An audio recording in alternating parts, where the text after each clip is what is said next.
د شیخ صاحب مبارک زیارت لراغلی او جی څه جذبات دي څه احساسات دي وګورئ په سیکړو خلک راځي څوک ځي څه راځي خلک غمزده دي ټول خفه دي ولدي ټول له صبر ورکوي دا غم کمېدو والا نه دی نه ختمېدونکی غم دی او ټوله پښتونخوا وچړېده په دغه زم چې نوم یې پښتون یې مسلمان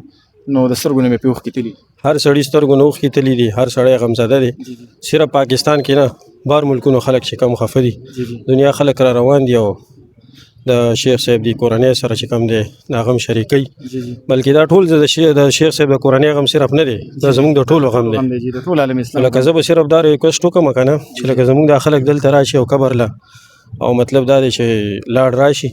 او پرون هم دغه رنګ جلسه شوې ده احتجاج شوی دی خو زه وایم چې دا شیز د احتجاج نه دی ځکه چې مونږ خلک داسې واقعات وشي بس ورځ دوه درې چې ګرم وکړي راشو راوځو بیا دا کیسه ختمه شي داسې ډېرو له ما مخکې هم شهیدان شوي دي خلک دوه درې ورځې راوځي او بس کیسه ختمه شي